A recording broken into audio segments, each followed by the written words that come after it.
Welcome Tarnished to a journey through the intricate lore of Elden Ring. Today, we delve deep into the essence of the Elden Ring, not the game, but the legendary artifact that lies at the core of its universe. Understanding the Elden Ring is pivotal to grasping the complexities of the lands between, its history, and the forces that shape its destiny. In the vast mysterious realm of the lands between, there exists a force that transcends mortal comprehension, an artifact not forged of metal or shaped by mortal hands, but instead born from the will of an outer god. This artifact, the Elden Ring, lies at the center of all existence, governing the flow of time, the balance between life and death, and the cosmic order of the world. But the Elden Ring is not a conventional ring. It is a metaphysical construct, a system of law, an engine of divine power, and the blueprint for reality itself. The Elden Ring is best understood not as a physical object, but as a symbolic and metaphysical structure. It is the embodiment of the Greater Will's design, an outer god that seeks to impose its version of order upon the lands between. The Elden Ring is the mechanism by which that divine order manifests in the world. Rather than being a literal ring, it is composed of various great runes, each representing a fundamental aspect of reality. These runes govern everything from life and death to time, fate, and more. The Elden Ring acts as a kind of divine operating system. When complete, it keeps the world in harmony, ensuring the stability of both the natural and metaphysical laws that underpin existence. The Elden Ring's presence is felt in every corner of the lands between. It is what allows the Golden Order to flourish, a system of faith, logic, and metaphysics that binds together all things under a single radiant truth. Yet, the Golden Order is not eternal. Like all systems, it can be bent, broken, or replaced. The Greater Will is the mysterious force behind the Elden Ring. It is not a god in the traditional sense, but an unknowable, distant cosmic entity. It seeks to impose order upon the world from afar, and the Elden Ring is the tool it uses to accomplish this goal. To enact its will upon the world, the Greater Will requires a vessel, a mortal being to carry the Elden Ring and embody its principles. That is where Queen Marika and the Eternals enters the tale. Queen Marika was not born a goddess, but a human, one of a mysterious people believed to hail from the distant land of Shadow.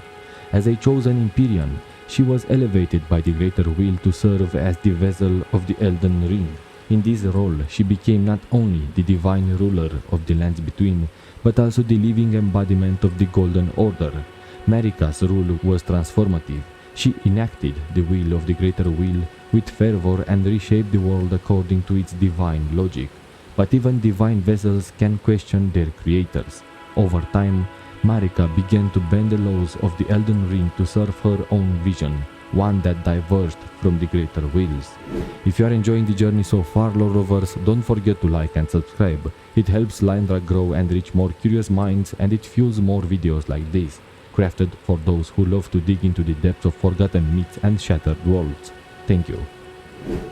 One of Marika's most consequential acts was the removal of the Rune of Death from the Elden Ring. This rune governed the natural end of life, and by extracting it, Marika halted the process of true death. Her demigod children were rendered effectively immortal, but this act came with a terrible cost. It disrupted the balance of the world, breaking the cycle of life and death that had once kept existence in check. To keep the Rune of Death hidden, Marika entrusted it to her loyal shadow, the beast Malekith, who guarded it with unwavering loyalty. Yet, no matter how securely it was hidden, the imbalance it caused would echo throughout the ages. The stability of the lands between was shattered during a night forever etched into history, the Night of the Black Knives. A group of assassins acting in secret and wielding blades imbued with a stolen fragment of the Rune of Death carried out a ritual assassination of Godwyn the Golden, Marika's beloved son. The consequences were dire and unnatural. Godwyn's body perished, but his soul was destroyed, resulting in a grotesque half-death. In contrast, others who died that night suffered soul death without physical decay. This terrifying event marked the first true death of a demigod and fractured the illusion of immortality. The mastermind behind this assassination was Ranni the Witch, another Empyrean.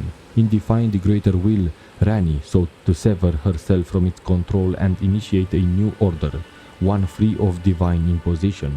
Her actions would spark an unstoppable chain reaction. Grief-stricken and enraged by her son's fate, Marika enacted her most dramatic act of rebellion.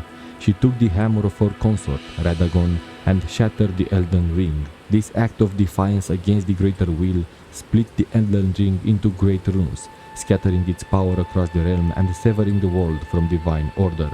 This event, known as the Shattering, plunged the lands between into an age of ruin.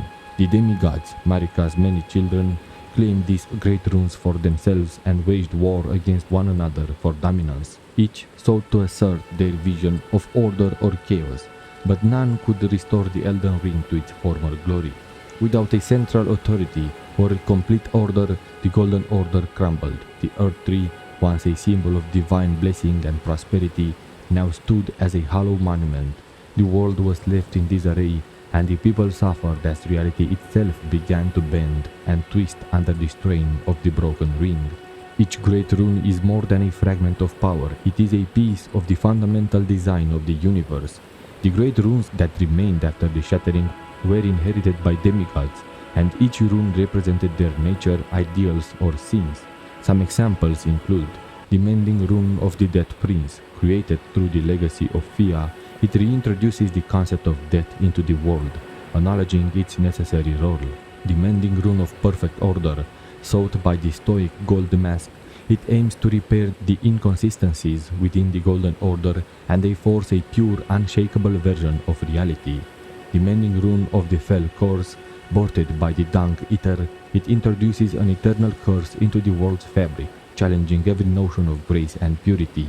These runes, while fragments of a shattered whole, offer the possibility of reshaping the world.